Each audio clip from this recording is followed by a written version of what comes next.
बिस्मिल्लाहिर्रहमानिर्रहीम। अस्सलाम वालेकुम दोस्तों, आज की इस वीडियो लेक्चर में हमने टॉपिक जो डिस्कस करना है उसका नाम है रिलेटिविस्टिक्स मैथ्स। बेसिकली ये हमने एक सीरीज स्टार्ट की हुई है थ्योरी ऑफ रिलेटिविटी, उसी से रिलेटेड ये टॉपिक है और ये एक बहुत ही ज़्यादा इंपॉर्टेंट टॉपिक है। इसमें हम जानेंगे कि जो हमारे पास मैस है किसी भी बॉडी का, वो कैसे वेरी करता है जब हम थ्योरी ऑफ रिलेटिविटी के अंदर इंटर हो जाते हैं या हम थ्योरी ऑफ रिलेटिविटी की तरह ही सोचते हैं। फॉर एग्जांपल, अगर हम एक बॉडी जो स्पीड ऑफ लाइट से मूव कर रही है, देन उसका मास क्या होगा, वो सारा हम इसके अंदर डिटेल के साथ जानने की कोशिश करें। ठीक है, तो स्टार्ट करते हैं। सबसे पहले बिला तखीर किए हम अ, हमारे पास सबसे पहले हम देखते हैं कि मास की डेफिनेशन बेसिकली क्या होती है। अब क्लासिकल फिजिक्स में अगर मास की डेफिनेशन देखी जाए तो वो हमारे पास है total quantity of matter is called मास। यानी कि मैटर की जो टोटल क्वांटिटी है वो क्या कहलाएगी, मास कहलाएगी क्लासिकल फिजिक्स में। यानी कि अगर किसी भी चीज की, अगर फॉर एग्जांपल अगर हमने मास मालूम करना है तो हम क्या करेंगे, उसके टोटल क्वांटिटी ऑफ मैटर को ले लेंगे, ठीक है, उसको मेजर करेंगे, देन हमारे पास जो वैल्यू आएगी वो हमारे पास मास की वैल्यू आएगी।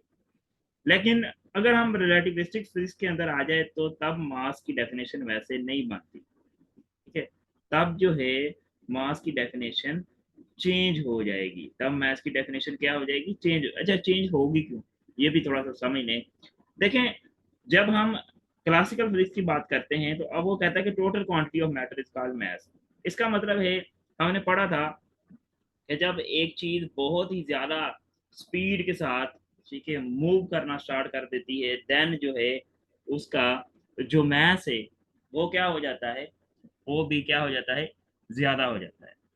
ठीक है, इसका मतलब है कि हमारे पास क्लासिकल यानी कि जो क्वांटिटी ऑफ मैटर है वो भी इसका वो क्या हो जाएगी, ज्यादा हो जाएगी। तो ऐसा तो नहीं होता, या कम हो जाएगी या ज्यादा हो जाएगी, लेकिन ऐसा तो नहीं होता। ठीक है, रिलेटिविस्टिक्स फिजिक्स ने फिर मैथ्स की डेफिनेशन दी। वो मैथ्स की करेक्ट डेफिनेशन है, वो क्या है हमारे पास, math is the measurement of total energy content in a body. यानी कि मैथ्स हमारे पास क्या है, एक बॉडी के अंदर जो टोटल एनर्जी है, एनर्जी कंटेंट है, उसको हम क्या कहेंगे, मैथ्स कहेंगे। ठीक है, अब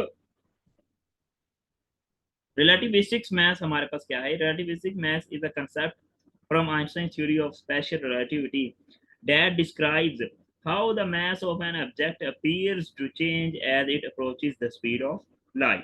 यानी कि जब एक बॉडी स्पीड ऑफ लाइट, यानी कि स्पीड ऑफ लाइट से मूव करना स्टार्ट कर देती है, देन उसका जो मैथ है वो कैसे रिलेट करेगा, वो कैसे उसको हम डिस्क्राइब करेंगे, वो कैसे मैथ जो होगा वो अपीयर होगा, उसको हम क्या कहेंगे, रिलेटिविस्टिक्स मैथ्स हो जाएंगे। ठीक है, this concept is now less commonly used in modern physics and term rest mass or simply mass is preferred is the most concept. I will explain both concepts in detail, provide comprehensive understanding। अब कहता है कि इसके अंदर हम दो concept पढ़ेंगे, एक रेस्ट मैथ्स का कंसेप्ट होगा और दूसरा हमारे पास सिंपली मैथ्स का कंसेप्ट। सिंपली मैथ्स का कंसेप्ट मैंने आपको समझा दिया है। रेस्ट मैथ्स क्या चीज है, रेस्ट मैथ्स बेसिकली हमारे पास वो मैथ्स है जब एक बॉडी रेस्ट की हालत में होगी, ठीक है, देन जो उसका मैथ्स होगा वो क्या कहलाएगा, रेस्ट मैथ्स कहलाएगा। इसमें जो बॉडी है वो मूव नहीं कर रही होगी, वो बल्कि क्या होगी, वो रुकी हुई होगी। ठीक है, देन उसका जो मैथ्स होगा वो क्या होगा, रेस्ट मैथ्स होगा। अब हम कंसिडर करते हैं, हम रिलेटिविस्टिक्स मैथ्स को समझने की कोशिश करते हैं जरा, कि हमारे पास दो फ्रेम ऑफ रेफरेंस है। Consider two frame of reference S and S prime and two masses are distributed in that frame of reference. अब इन फ्रेम ऑफ रेफरेंस में दो मासेस हमारे पास डिस्ट्रीब्यूटेड हैं, एक हमारे पास m1 है और दूसरा हमारे पास m2 है। ये देखें, ये हमारे पास m1 है और दूसरा हमारे पास क्या है, m2 है। और ये जो मूव कर रहे हैं, ठीक है, और इनकी जो स्पीड है वो क्या है, u1 और u2 है। ठीक है, और वो मूव करने, अब जो एस प्राइम है वो मूव कर रहा है कांस्टेंट वेलोसिटी के साथ, v के साथ। ठीक है, और इसका जो यहाँ पर जो हमारे पास मैस है, इसकी जो स्पीड है वो क्या है, हमारे पास u1 है और हमारे पास क्या है, u2 है। अब क्या करना है, अब कुछ देर के बाद, क्योंकि ये मूव कर रहा है, कुछ देर के बाद ये जो हमारे पास दो मैसेज हैं वो आपस में टकरा जाएंगे, कोलाइड कर जाएंगे।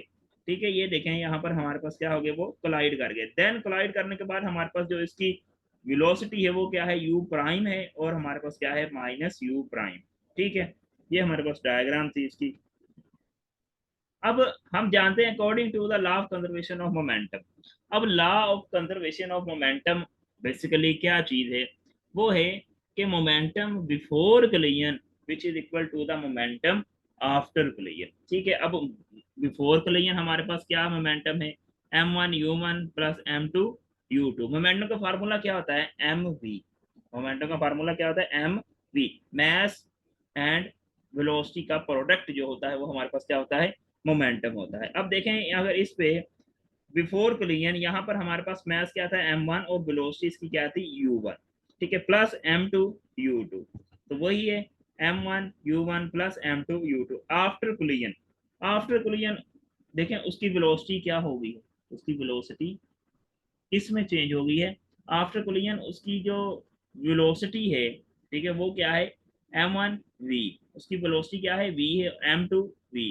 क्योंकि ये देखें ये जो मूव कर रहा है किस वेलोसिटी के साथ, v के साथ ही मूव कर रहा है। किस वेलोसिटी के साथ मूव कर रहा है, v वेलोसिटी के साथ मूव कर रहा है। देन इसकी जो वेलोसिटी है वो क्या हो जाएगी, m2v। ठीक है, अब सिंपली आपने क्या करना है, m1 u1 इधर ही रहेगा, ये प्लस का ये इधर जाके क्या हो जाएगा माइनस, और ये जो हमारे पास प्लस का m1v है ये इधर आके क्या हो जाएगा माइनस। सिंपली इसको रीअरेंज किया है। देन हमारे पास हमने लास्ट टाइम पढ़ा था वेलोसिटी एडिशन थ्योरम। वो क्या होता है वेलोसिटी एडिशन थ्योरम, वो अगर आपने टॉपिक समझना है तो डिस्क्रिप्शन में इसका लिंक मौजूद है वेलोसिटी एडिशन थ्योरम का, तो वहां से आप जाके इसको समझ सकते हैं। अब यहाँ पर देखें वेलोसिटी एडिशन थ्योरम का फार्मूला क्या था हमारे पास, कि u1 which is equal to u prime plus v over 1 plus u prime v by c square. और सिमिलरली u2 हमारे पास क्या है, minus u prime plus v 1 minus u prime v by c square. ठीक है, अब देखें यहाँ पर हम कंसिडर करते हैं, सपोज करते हैं, लेट करते हैं कि u प्राइम v ओवर सी स्क्वायर किसके बराबर है, x के बराबर है, ताकि हम इसको सिंप्लीफाई कर सकें। ठीक है, यहाँ से देखें u प्राइम v और c अगर c स्क्वायर इधर जाके मल्टीप्लाई हो जाए तो हमारे पास क्या बनेगा, u prime v which is equal to c square x square. इसको हम नाम देते हैं इक्वेशन c का, ये हमने आगे यूज करनी है। ये इक्वेशन a भी हमने आगे यूज करनी है, इक्वेशन c को भी हमने आगे यूज करना है, तो इसलिए हम इसको नाम देते जाते हैं। अब देखें, अब यहाँ पर हमारे पास देखें ये वाली इक्वेशन क्या बन जाएगी, u प्राइम प्लस वी वैसे ही रहेगा, u प्राइम प्लस वी और 1 प्लस ये किसके बराबर हमने सपोज किया है, x के बराबर है, तो इसको हम नाम देते हैं इक्वेशन नंबर ए का। सिमिलरली इक्वेशन 2 ये क्या बन जाएगी, u2 which is equal to minus u prime plus v over 1 minus x into ये हमारे पास क्या बन जाएगी, बी स्क्वायर बन जाएगी। ठीक है, सॉरी ये बी इक्वेशन बन जाएगी। अब हम क्या करेंगे, अब put these values in equation 1। u1 की भी वैल्यू आ गई हमारे पास, u2 की भी वैल्यू आ गई, ये हमारे पास इक्वेशन 1 है। u1 की वैल्यू मौजूद है हमारे पास, u2 की भी वैल्यू हमारे पास मौजूद है। हम क्या करेंगे, दोनों वैल्यूज यहाँ से उठाएंगे, a और b से उठाएंगे, और हम इसमें इक्वेशन 1 में पुट कर देंगे। पुट करने के बाद हमारे पास क्या आ जाएगा, m1 और into u prime plus v over 1 by x minus m1v plus m2v minus m2 minus u prime plus v over 1 minus x. ये हमारे पास वैल्यूज पुट करने के बाद कंडीशन बनेगी। अब हमने क्या करना है, सिंपली m1 को इसके साथ मल्टीप्लाई करके और इसका क्या लेना है, एलसीएम। एलसीएम इसका क्या आएगा, 1 प्लस एक्स, इसके नीचे 1 है तो एलसीएम क्या आएगा, 1 प्लस एक्स, इसका क्या एलसीएम आएगा, 1 माइनस एक्स। वो हम नेक्स्ट टाइम में देखते हैं। देखिए हमने एलसीएम लिया, एलसीएम लेने के बाद हम इसको क्या कर लेंगे, सोल्व कर लेंगे। जब सोल्व करेंगे तो m1 हमारे पास क्या आ जाएगा, कॉमन आ जाएगा, तो यहाँ पर हमारे पास क्या बचेगा, u prime plus v minus v x. ठीक है, सिमिलरली यहाँ पे m2 आ जाएगा, इसका एलसीएम 1 माइनस एक्स आएगा। तो इसको भी सोल्व करने के बाद हमारे पास क्या बचेगा, u prime minus v plus v minus v x. अब ये वाली टर्म्स और ये वाली टर्म दोनों क्या है, सेम है। इसको हम क्या कर देते हैं, एक दूसरे के साथ क्या कर देते हैं, कैंसिल आउट कर देते हैं। ठीक है, तो हमारे पास देखें m1 over 1 plus x equal to m2 over 1 minus x हमारे पास बच जाएगा। यहाँ से हम सिंपली क्या करेंगे, क्रॉस मल्टीप्लीकेशन करेंगे, m1 और m2 इधर आ जाएगा। ठीक है, m1 over m2 which is equal to 1 by x over 1 minus x. ये हमारे पास इक्वेशन नंबर 2 आ गई है। ठीक है, अब हमारे पास जो इक्वेशन ए थी, इक्वेशन ए क्या थी, ये हमारे पास इक्वेशन ए है, ये वाली जो हमारे पास u1 is equal to u prime plus v over 1 plus x, ये हमारे पास इक्वेशन ए है। हम क्या करेंगे, इसका स्क्वायर कर देंगे तो बोथ साइड पे, तो u1 का स्क्वायर करेंगे तो u1 का स्क्वायर वैसे ही आ जाएगा। इधर हमारे पास क्या था, u प्राइम प्लस बी का होल स्क्वायर, तो यहाँ पर वो वाला फार्मूला लगा के खोलेंगे, ए प्लस बी का whole square, A square plus B square plus 2ab, तो हमारे पास ये वाला आंसर आ जाएगा। सिमिलरली नीचे था 1 प्लस एक्स, तो इसमें भी होल स्क्वायर वाला फार्मूला लगाएंगे, 1 plus x square plus 2x आ जाएगा हमारे पास। देन हमारे पास क्या है, हमने क्या करना है, सी स्क्वायर के साथ दोनों तरफ क्या कर देना है, सब्ट्रैक्ट कर देना है इस क्वेश्चन। सी स्क्वायर के साथ क्या कर देना है, सब्ट्रैक्ट कर देना है। सब्ट्रैक्ट करने के बाद हमने क्या करना है, सिंपली इसका एलसीएम लेना है। सिंपली हमने क्या करना है, इसका एलसीएम लेना है। एलसीएम लेने के बाद हमारे पास जो जवाब आएगा, u1 square minus u1 prime का स्क्वायर माइनस सी स्क्वायर, ये एलसीएम लेने के बाद हमारे पास क्या आ जाएगा, इसका जवाब आ जाएगा। ठीक है, अब देखें यहाँ पर इक्वेशन सी से आप देखें, ये जो एक्स सी स्क्वायर है, इसकी जगह पे हम लिख सकते हैं u प्राइम बी। क्यों लिख सकते हैं, चले हम वापस आ जाते हैं थोड़ा सा इक्वेशन सी की तरफ। ये हमारे पास सी है इक्वेशन के u prime b which is equal to c square x, c square x, तो यहाँ पर जवाब आ रहा है सी स्क्वायर एक्स, इसकी जगह पे हम क्या लिख सकते हैं, u प्राइम बी। देखते हैं, ये देखें एक्स सी स्क्वायर आ रहा है, तो इसकी जगह पे क्या लिख सकते हैं, u प्राइम वी। तो जब पुट करेंगे ये वाली वैल्यू ये वाली वैल्यूज के साथ क्या हो जाएगी, कैंसल आउट हो जाएगी। ठीक है, अब देखें हमारे पास पीछे कौन सी वैल्यू बची, u prime square plus v square minus c square x. ठीक है, देन हमारे पास क्या आ जाएगा, इसको सोल्व करेंगे। ठीक है, ये हमारे पास इक्वेशन 3 आ गई। सिमिलरली हम इक्वेशन 4 को भी कैलकुलेट कर सकते हैं बिल्कुल सेम प्रोसीजर से। u1 की जगह पे हमारे पास क्या आ जाएगा, u2 आ जाएगा। u1 की जगह पे हमारे पास क्या आ जाएगा, u2 आ जाएगा। बाकी सारी कंडीशन हमारे पास क्या है, सेम है। और एक और यहाँ पर 1 प्लस एक्स का होल स्क्वायर है, यहाँ पर क्या आ जाएगा, 1 माइनस एक्स का होल स्क्वायर आ जाएगा। ठीक है, अब देखें यहाँ पर आपने क्या करना है, इक्वेशन 3 और इक्वेशन 4 को हमने आपस में क्या कर देना है, एक दूसरे के साथ डिवाइड कर देना है। डिवाइड कर देना, dividing equation 3 and equation 4। Equation 3 और इक्वेशन 4 को डिवाइड करेंगे तो हमारे पास कुछ इस तरह का रिजल्ट आएगा। ठीक है, अब देखें ये 1 माइनस एक्स का होल स्क्वायर और 1 प्लस एक्स का होल स्क्वायर, तो हम क्या करेंगे, इसको इसकी वैल्यू को कैलकुलेट करेंगे तो दोनों तरफ क्या कर लेंगे, स्क्वायर रूट कर लेंगे। यहाँ पर स्क्वायर रूट करेंगे तो स्क्वायर रूट स्क्वायर से क्या हो जाएगा, कैंसल, और यहाँ पर स्क्वायर रूट वैसे ही आ जाएगा। अब देखें u2, अब यहाँ पर क्या किया है हमने, 1 माइनस एक्स और 1 प्लस एक्स, हमने इसको क्या कर दिया, रेसिप्रोकल ले लिया, इसका मतलब उल्ट कर दिया इसको। जब उल्ट करेंगे तो ऊपर वाली वैल्यू नीचे और नीचे वाली वैल्यू ऊपर चले जाएगी। सिमिलरली यहाँ पर भी ऐसे ही करेंगे। और हमने एक एक स्टेप मजीद इसमें क्या इजाफा किया है कि सी स्क्वायर को कॉमन ले लिया है।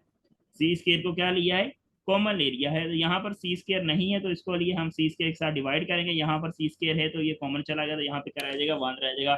सिमिलरली सेम कंडीशन इसके साथ होगी, सी स्क्वायर के साथ क्या हो जाएगा, कैंसिल आउट हो जाएगा। ठीक है, अब यहाँ पर देखें सी स्क्वायर के साथ कैंसिल आउट होने के बाद हमारे पास ये वाली टर्म बचेगी, under root 1 minus you u2 का स्क्वायर और सी स्क्वायर। सिमिलरली नीचे वाली टर्म बच जाएगी। ठीक है, अब हमने क्या करना है, ये 1 प्लस एक्स और 1 माइनस एक्स की जवाब वैल्यू आ जाएगी। ये क्वेश्चन 5 है हमारे पास। एक क्वेश्चन 2 भी आई थी, उसमें भी सेम 1 प्लस एक्स और 1 माइनस एक्स की जवाब वैल्यू आई थी क्वेश्चन 2 में। देखें ये हमारे पास इक्वेशन 2 थी, इसमें भी 1 प्लस एक्स और 1 माइनस एक्स की वैल्यू आई थी जो कि m1 और m2 था। तो हम इसको क्या कर लेंगे, कंपेयर कर लेंगे इक्वेशन 2 एंड 5 को। तो m1 by m2 over under root 1 minus u2 square over c square over 1 minus u2 square by c square आ जाएगा। ठीक है, अब देखें यहाँ पर आपने क्या करना है, सिंपली यहाँ पर आपने सिंपली करना है m1, ठीक है, इसको क्रॉस मल्टीप्लाई कर देना है इस टर्म के साथ, m2 को इस टर्म के साथ क्रॉस मल्टीप्लाई कर देना है। क्रॉस मल्टीप्लाई करने के बाद हमारे पास देखें ये टर्म जो है दरमियान वाली ये टर्म है, ये क्या आ रही है, सेम आ रही है। ये क्या आ रही है, सेम आ रही है। ठीक है, ये बेसिकली वेलोसिटी थी, u2 हमारे पास क्या थी, वेलोसिटी थी। तो हम इसको ऐसे m1 under root 1 minus u2 square by c square equal to m2 under root 1 minus u2 square by c square, और सो ऑन चलता जाएगा। ठीक है, तो ये कांस्टेंट है, ये सारी टर्म क्या है, कांस्टेंट है। तो इसकी जगह पे हम क्या लिख सकते हैं, m under root 1 minus v square by c square which is equal to constant. और ये जो कांस्टेंट है वो किसके बराबर है, रेस्ट मैस के। ये किसके बराबर है, रेस्ट मैस के m नोट के।